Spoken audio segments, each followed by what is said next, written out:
I'm Dr. Becky, and this is Good Inside. Here's something I hear a lot from parents. I want to give my kids everything. Or, I want to be everything to my kids. It is sort of a deeper fear on some level that I'm depriving our children of something. When I know in my heart that two loving parents who, are so devoted to them, they're lucky to have that with us. I don't think I'm depriving them, but I guess there's this sort of underlying fear that I don't address often about how can I address, if there is something lacking in their lives, how do I address that? And in this case, is it that there isn't a woman every day there for them? I recently sat down with two dads of twin toddlers to talk about their concerns about making sure their kids have meaningful relationships with women, about helping them understand that they don't have a mother, and about being prepared for the tricky questions that will inevitably come their way. Here's what's interesting, and I think applies to all of us. What our conversation ended up really centering on is reframing the limitations we have with our kids and rethinking the idea of being everything to anyone. Hi, Jeremiah. Hi, Pierre. Hi. Hi, Dr. Becky. It is really nice to meet both of you and looking forward to getting to know you. So tell me a little bit about the two of you, your family, and the topic that's on your mind that you want to discuss. Sure. I'll go first. So we are two dads and we have 2.5-year-old twins, and they were born or conceived through surrogacy.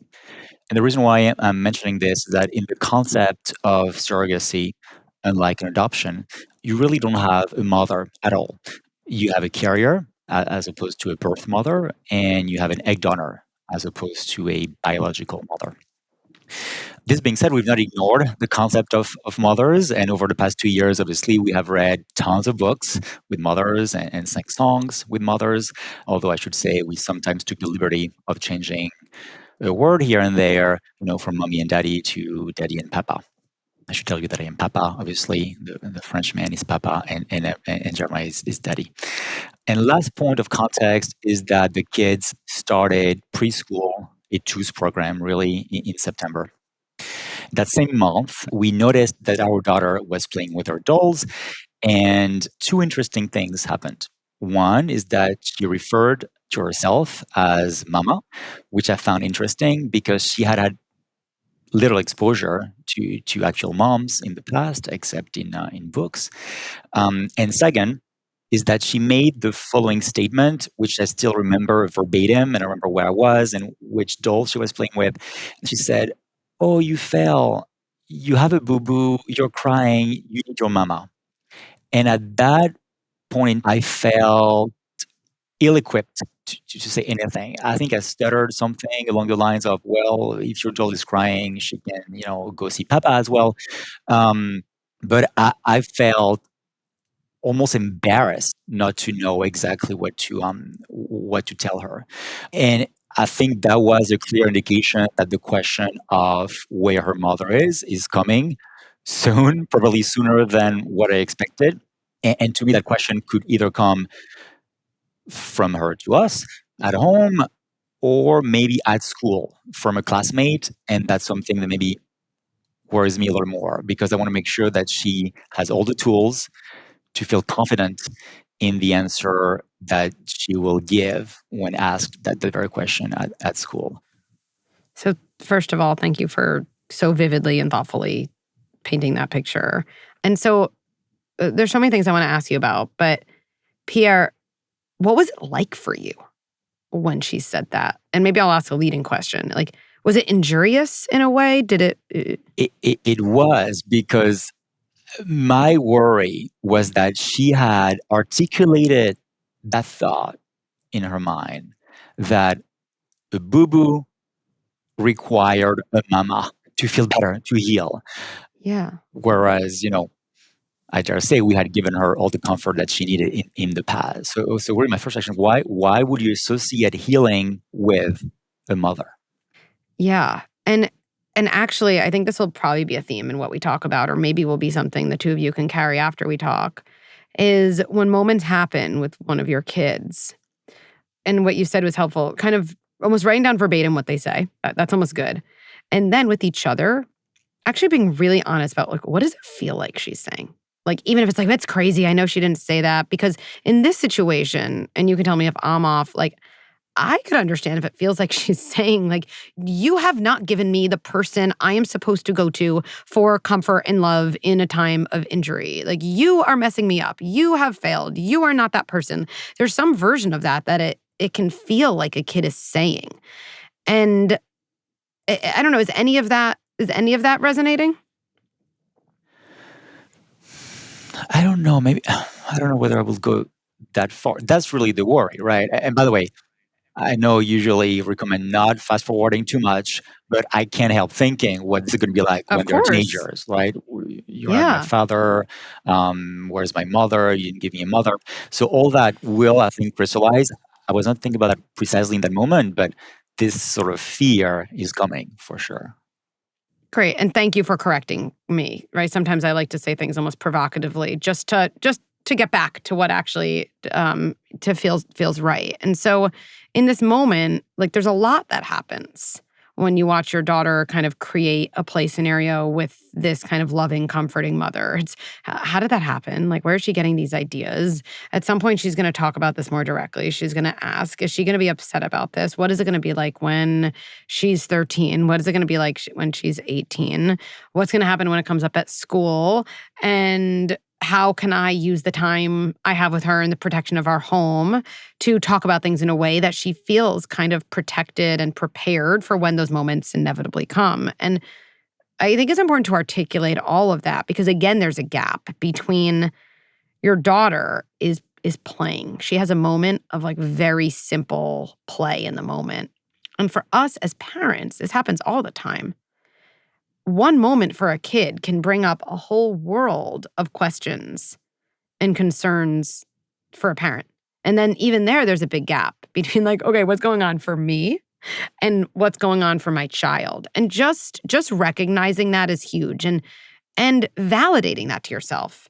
Wow, this one moment of play really did surface a lot of questions, a lot of concerns, and even some fears I have all at once. No wonder, or I always think the phrase makes sense is something our body loves to hear. It makes sense that this is a moment I've played out in my head a lot. I can't forget. It makes sense that I remember the exact words my daughter said because it evoked so many different pathways in my mind.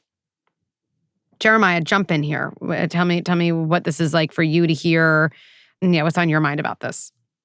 Yeah, certainly. I think to answer your question, I think we did sort of make a bit of a mountain out of that molehill, and because it is something we're very sensitive to going forward with this family, is how we talk about family structure with our children and how we talk about where they came from and how this family was created.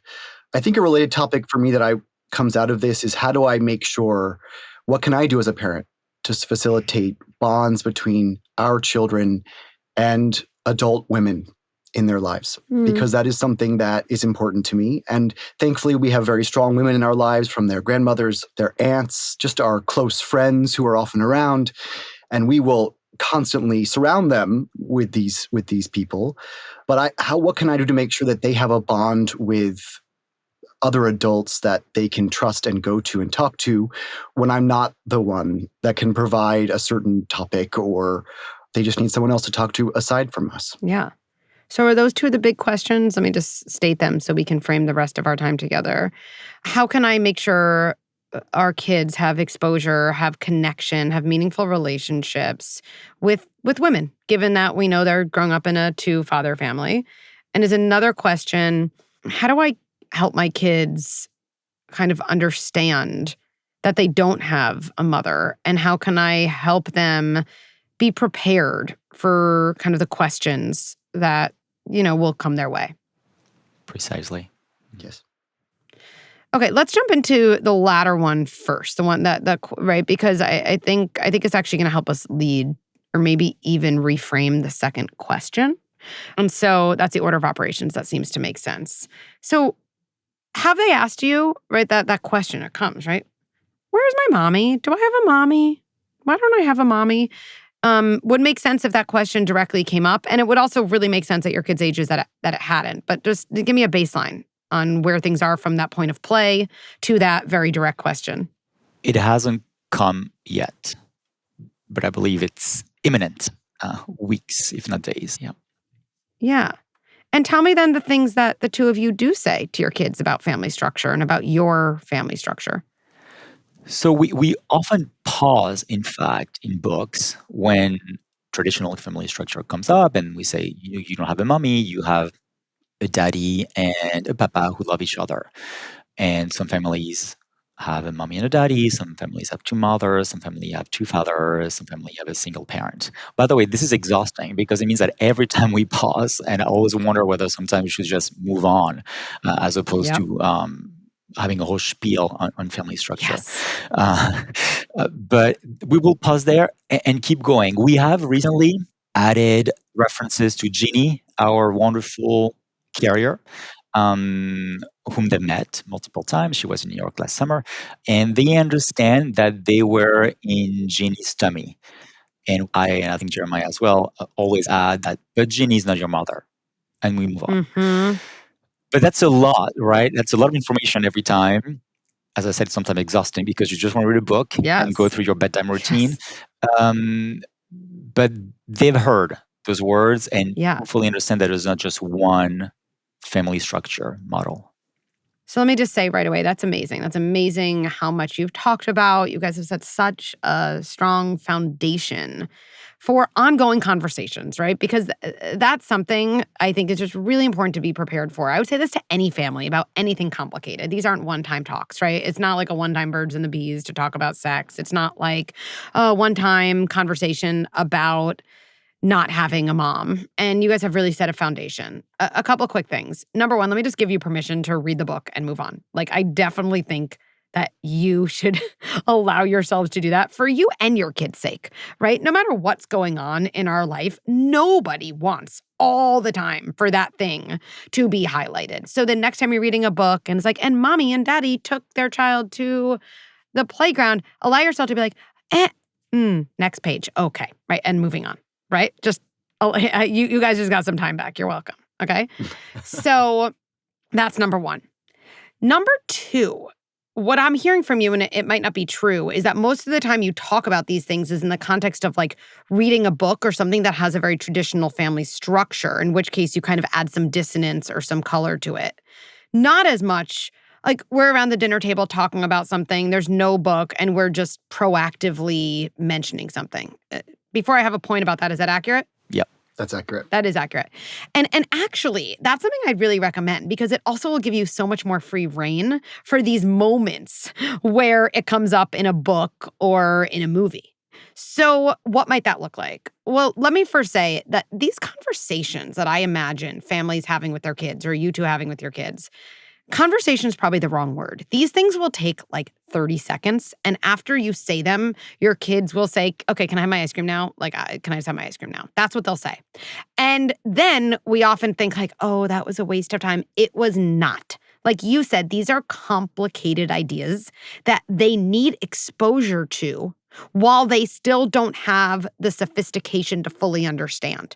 We don't wait for them to have the sophistication to understand because by that time, if it's the first time you're talking about it, kids feel like, what the heck? But as we're giving exposure, we have to understand that they're just allowing it to kind of percolate and they want to move on with their day. So when I talk about a conversation at your dinner table, remember, this is a 30-second conversation where one of you is saying something, maybe the other one, and that's the whole thing. So what might that sound like? Might sound something like this. You know what I'm thinking about? Think about families. Families is an interesting thing. There's no one way to be a family, although a lot of times people show a family in one way, right?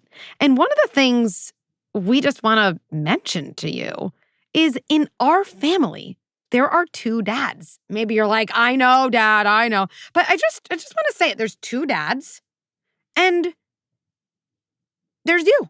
And we love each other and we're close. And just like any other family, we're going to argue sometimes. We're going to talk about things. We're going to say sorry. We're going to play games. That's what our family is like. You're going to see a lot of families in books and in movies that have a mom and a dad. And whenever that happens, it might feel like, oh, that's not my family. Oh, that's not my family. And we can always talk about those moments. We can also not. But anyway, what do you want for your ice cream? Like, that's the conversation. That's the whole thing. There's something about doing it proactively that normalizes it even more as part of day-to-day conversation, as opposed to only when it comes up. So tell me what that would feel like to do. Yeah, that sounds great. And we've never thought about proactively talking about it, which is I think a great suggestion. My follow-up will be, do we take it a step further, which is to explain how babies are made? Because of course, in our case, are two conversations that almost collapse into one another. Completely. So, great question. So, when you say have this conversation, I would then use your kids as a guide for what to happen next. If they do go into, Papa, you're being annoying, just get me that water, then that's their way of saying, this is enough for now. Let me digest this. If a child says, but I don't know, but what about Jeannie? Didn't you say Jeannie? Then they're saying, I have not reached the level of information in this conversation that I would need to be able to ask you for my ice cream and move on, right? And so I think you can really wait and trust that this is not your only opportunity. Most complicated conversations, even as adults, have to happen in parts, right? And you can use your child as a guide. There's something I find actually very relieving about that. Like, oh, I don't need to know. Like, I don't need to know how far I'm going to go in this conversation. Good, because I don't know. But I can kind of wait and trust myself and my child to figure this out. Because I think you're right. There's another conversation that I do think would be another good conversation to have proactively, but not necessarily at the same time, which is, you know what's interesting? Families are different than making babies. Sometimes the people who make babies are the same people as the parents in a family. Like your friend Mila, I don't know, I'm making this up, right? You could give an example just to ground it. Those parents made Mila together, and they're her parents and they're a family. That's interesting, right? And sometimes a family, it's a little different than the people who made the baby. And it's actually just important for us to start talking about it and for you to know that that's the situation we are in, right? And then I think, yes, the biology of it matters, right? For now, right, we still need egg and sperm to create the baby. And so there's implications of that, right? And talking to your kids about that, demystifying it, yeah, it is really important because sometimes we get caught up in my 3-year-old doesn't need to know about sex. Like, right? It's not sex. And your 2 and 3-year-old doesn't care about sex. They don't understand sex. But your 2-year-old, your 3-year-old, your 4-year-old, your 5-year-old, however old our kids are, their job is to figure out how the world works. That's their job. That's what we want them to do if they're doing a good job. And so the questions they have and the confusion, especially if their family structure is one, that might lead to more questions, not in a bad way, just in a, whoa, wait. Okay, well, how did I get here? Right. We want to be talking about that with our kid because then they can actually understand more things. And the more they understand, the safer they feel. That's very helpful. Would you even broaden the conversation to other types of diversity or keep it, if the question is, mommy, daddy, keep it simple, mommy, daddy, or do you shoehorn race, nationality? Sometimes, I should tell you when we talk about mommy and daddy, I sometimes add, well, we are French and American, and other families are all American, others are all Italian, others are Indian and German. But I've wondered whether maybe that was almost a diversion into another topic. You know what strikes me about the two of you, and I mean this in like the most loving way. I mean, like, you want to do so well by your kids. You do. And that's amazing. That is amazing. And that says so much about you. And I don't think there's a right or wrong way. But again, I think you can give yourself permission to not put it all in one conversation, right? It reminds me of someone who was asking about, they're like, I want to talk to my kids about how babies are made. I think it's one of the things I want to do really differently than my parents did with me. I think it's part of de-shaming your body and understanding sexuality before you're a teenager and everything's awkward. And they're like, so in the first conversation, here's what I want to talk about. And they were talking about, a penis, a vagina. They were talking about IVF. They were talking about donors. And I was like, look, I think it's amazing you want to talk about all this. And it doesn't have to be a specific of order of operations. But if you're talking about your 3-year-old all at once, understanding all of those things, I'm pretty sure a 3-year-old's going to be like, I don't understand any of those things now, right? So do I think that it's really normalizing and helpful and modern and wonderful for kids to know that you can make babies in other ways than a penis and a vagina? Yes. And with my kids, they know all those things. Do I think very practically talking about everything you want to talk to your kid about in one sitting is helpful? I don't. And I think the way I tell myself is I trust myself. I trust myself as a parent, and I trust myself and my kids' development and time to know that I don't have to prove to myself that everything happens in one conversation, to know my values and know the things I'll eventually talk to my kid about. So if your child is processing 2 dads, wait, 2 dads, and I'm not saying this is the case, but it could be for some families, everyone else I know has a mom and a dad. That might not be the case for you, but for some people listening, that might be the case. That's a big piece of information. Is it also important to understand racial diversity, to understand nationality, to understand disabilities? I do think those conversations should be had. I just think we want to do that in a way that a kid can actually digest it, right? Which probably requires some restraint. So again, if it feels natural, yeah, we have 2 dads just like your friend Mila, right? That's really interesting. Her mom is in a wheelchair and her dad is not in a wheelchair. I don't know anyone else in your class who has a mom in a wheelchair, just like I don't know anyone else in your class who has 2 dads. That's interesting. Families can really look different. Could I see that being useful? Sure. But also, if you just want to tell yourself, hey, Jeremiah, today we're just doing the 2 dad thing. That does not make us bigoted. That does not make us bad. That just makes us centering on the exact thing our kid needs to hear today. Make sense? Yeah, absolutely. Yes. And then look, in terms of naming the surrogate, and you have an egg donor and a surrogate. Those are Correct. 2 different people. Is that correct? Right.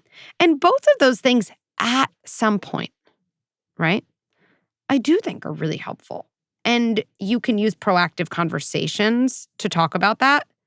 You can see how it goes talking about some things and then watching your kids' questions, right? I'm going to say something that's seemingly conflictual, but I do believe both sides of it. So I guess it's like 2 things are true. I do believe we have to own proactively kind of having baseline conversations with kids, that we can't just wait for kids to come to us and ask. At the same time, when kids do ask, what they're saying is, I already have enough information inside to formulate a question about this topic.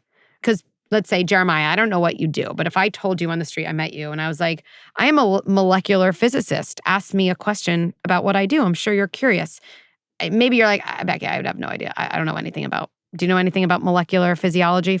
Exactly. I don't even know if that's a real thing. Right. Probably someone listening to me is like, that doesn't even exist. Okay. But that's my point. You'd be like, I don't even know. I can't even come up with a question. But if I told you I did something similar to what you do, you'd probably have a lot of questions.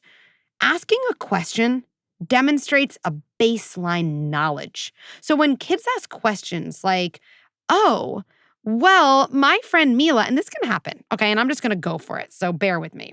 My friend Mila on the bus told me a baby is made when a penis enters into a vagina. So did one of your penises enter into Jeannie's vagina? And you're like, what the heck just happened to my life, okay? Like, I was not prepared for this moment on the walk to church, okay? Like, what is going on, right? Which, like, kids will, and they don't mean it provocatively. They're just trying to figure out how the world works. You might be tempted to say, you're 5 years old. Like, we'll talk about this when you're older. But all that's happening to a kid is they're saying, well, I've already developed enough baseline knowledge, not from you, but from a kid on the bus, to ask a question. So really now, Dad, really now, Papa, your only choices are you going to meet that knowledge and curiosity with connection and an answer, or are you going to leave me alone with it which leaves me more confused and feeling ashamed for answering the question. Right. And so many times, I live in New York City too. My kids see things on the street. They ask me all types of questions where I've been like, you're 3 years old. Like, are we really talking about this? My 5-year-old found a condom on the subway and could read at the time and asked me if he could have this Magnum candy, which looks different than the Magnum ice cream bar he's used to seeing. That happened on a crowded subway when unfortunately we had a 45-minute ride. So it was like, well, here we are. I was like, I wasn't going in being like, I'm going to talk to my 5-year-old about condoms. And by the way, you can't talk about a condom without talking about sex, right? And I'm not one to cut off. So I was like, everyone on the subway was looking at me being like, oh, I'm staying on this subway car. This is going to be a good one. And we did. We talked about it. It was right there in front of me, right? Because my choice was leave him alone and make him feel like he can't come to me with his questions in general, or de-shame the situation and be a little bit of a cycle breaker and say, hey, you're 5. You just want to know information. And you know what? I can give you that if I can push through my awkwardness. So I'm thinking about your other question about kind of I don't know, maybe it's not this. Is it maternal figures or the role of a woman if you have 2 dads? The thing I referred to before around maybe reframing this question, and I think it's worth doing before we answer the question, is just almost like deconstructing this idea of like you have 2 loving parents versus a kid needs a mom or a woman or, right? I'd love to hear a little bit more from you. Not because I'm not trying to say the answer is, it's true.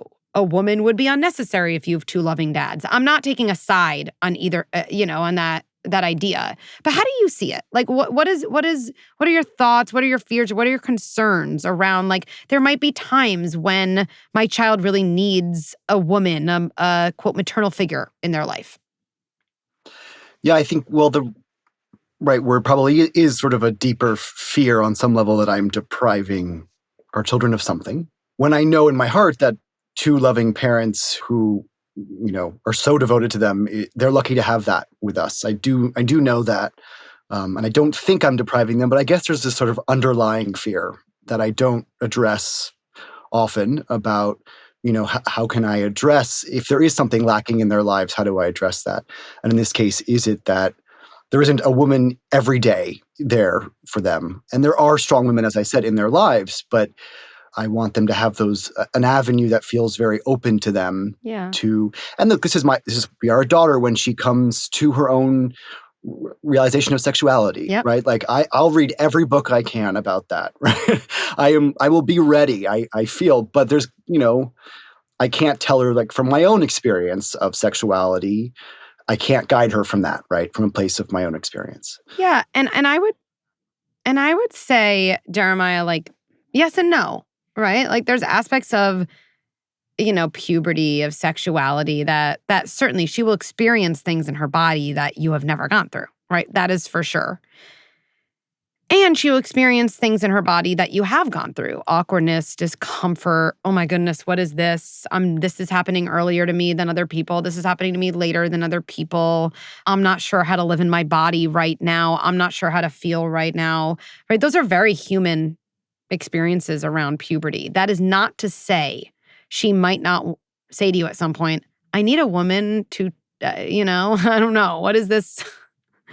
What was happening to my nipples? Or, what is this whole period thing? I just want to know from someone who's, had one, right? That could definitely happen. I just think it's important to hold at once, right? Your ability to be a support and a holding space and a listener to her. And the potential actually for all of our kids to come to us and kind of say some version of, I need something from someone that I'm not getting from you.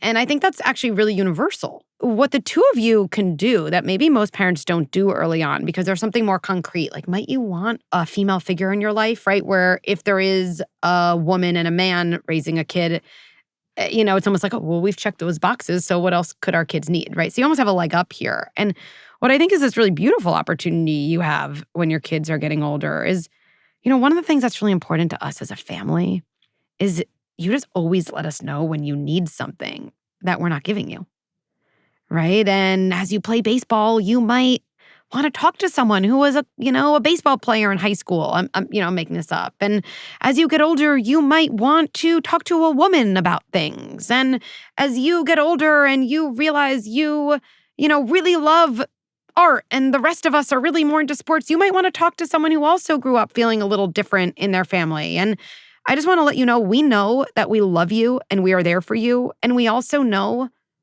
no matter who your parents are, parents can never be everything. And we just always hope you come to us when we're not giving you what you need. And I just know we're going to figure those situations out together.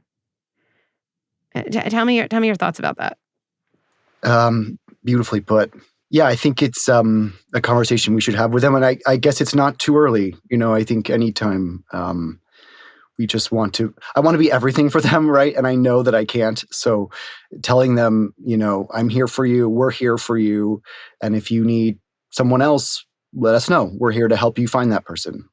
Yeah. And maybe this sounds bold, but I don't want to be everything for my kids. I really don't. For so many reasons. Number one, it feels like, I don't know, it feels like really tough on me. It seems like, I better get to work. I don't, because I want to leave room for me to be something for myself and for me to be something to my husband and my friends. And I don't because I feel like the model of a relationship we develop with our kid becomes internalized as what love is, and therefore what to expect as they grow up and find romantic partners. And I always take a deep breath because it's heavy when you think about it. It even really impacts who they end up being attracted to later on, because they tend to be attracted to people who fit into the model of a relationship they had in their earliest loving relationships. And, I don't want my kids when they're 25 to be who out there is everything to me? Who can fulfill all of my needs? I mean, Pierre and Jeremiah, I don't know. Do you guys do that for each other? Are you that? What do you, Pierre, no? Not so much? No, you're right. You're right. And going back to your previous point, we're making an assumption that a mother will provide stuff that we can't provide. And conversely, we're making the assumption that being men and being fathers, we will check all the boxes. And I don't know, we'll take them to sports every Sunday morning. I have no interest in going to soccer every Sunday morning. So it works both ways. Yeah. We might not give everything that a man is supposed to give. And conversely, we might provide lots of love that you will sometimes associate more with a mother. Yeah. And I guess I think that's a massive opportunity you have where, yes, that's going to lead them. The more they know that it's okay to come to you saying, you're not giving me what I need, then they're going to find that female figure if they need it. But they're also going to find that mentor, in the career they want that the two of you know nothing about, because they don't feel like they're upsetting you or insulting you or insinuating you're not good enough. It's a huge burden on a kid when they feel like a parent needs to be everything. It's a burden they have to carry, actually, right? And I think this is where I see your questions together actually really kind of having a lot of overlap, right? Because I think a lot about how we respond to kids' questions when those questions are a little bit injurious to us or make us feel awkward. So when a kid says, why don't I have a mommy? I kind of feel oh, right? And I think there's a lot of focus on what do I say back? What's the script? What's the script? And we can come up with that together. You can come up with it. But I actually think more important than what you say, your kid is going to remember how you responded. Because what they're really encoding in their body is it okay for me to ask questions that matter to me and might feel uncomfortable to other people? Is it okay for me to ask questions that don't have easy answers? Is it okay for me to ask a question that's never really been talked about in our house before? Which is why I feel like the best script is, I'm so glad you're asking me that question. Wow, that was really on your mind and you knew it was okay to come to me and ask that. Wow, this is really important and I'm really glad we get the opportunity to talk about this.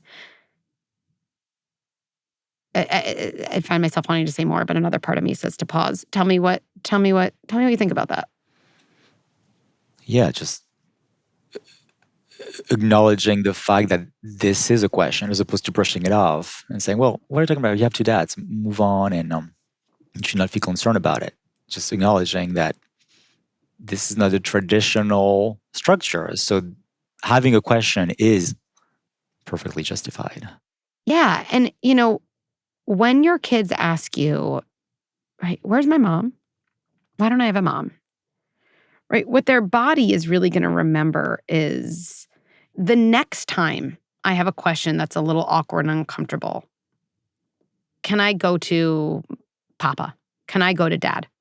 Right? Because so often I hear from parents with older kids, like, I want my kids to talk to me about drugs. I want them to talk about social media. I want them to talk about this relationship they're in. If my kid was ever in a relationship with someone who wasn't treating them well, I would want them to come to me. I really would. But look, we can repair a relationship at any point. If you haven't really talked to your kids about tricky topics until they're 16 and you want that, we 100% can help that happen. And it's work and it takes time. Whether kids when they're teenagers and in their 20s talk to their parents about topics that are awkward and tricky and uncomfortable comes from how their parents responded to tricky and uncomfortable topics when they were younger, which aren't the same topics. No 4-year-old I know goes to their dad and says, I'm thinking about going to a party where there's alcohol and marijuana. Like, no 4-year-old I know is saying that. But when a 4-year-old says, why don't I have a mom? That is the exact same circuit. How that question is responded to is the exact same circuit as when they're 16 and they're thinking, my boyfriend's been kind of saying some really mean things to me. Should I talk to my dad about that? Or I really feel like I need a woman to understand what's happening to my body. And in some ways, the way we make our kids comfortable with asking us tricky questions is way more important than just saying to them over the years, here, go spend time with Aunt Sally. She's a woman. You guys should develop a relationship, right? Because the point is we want our kids to know that we can give them access to people who aren't us.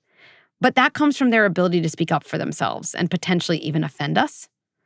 So going back to that moment of play, right? If maybe we can kind of end in a way going back to that beginning, right? So, this person's hurt. She needs her mom. I, again, just want to give you permission to just go with it. I think oftentimes we think we have to but she also could go for her dad, right? Because dads comfort kids, right? And we take them out. But you can also just open that up because in a way, you're also saying it's okay to have that storyline. You don't need to change it for me. Oh, she needs to go to her mom. Why? Oh, her mom's going to give her a big hug. Oh, it's so nice to have a mom you could go to for a big hug. And then I could see opening it up a little more. It is so important for kids to have parents who can comfort them when they're hurt. I totally get that. And in a way, I've shifted things a tiny bit. I've also allowed it. I've relieved myself of the need to open up a book and be but look, also they have two dads in this book, right? Could be there, right? I totally get it. And again, maybe trust that you've done something really powerful and trusting that it all also doesn't have to happen in that exact moment. That's super helpful. By the way, I should mention that we're only talking about our daughter because in a typical fashion, the daughter is developing a little faster. And so she came up first with those questions the same way that, she walked first and talked first and, and used the potty first. But our son is next.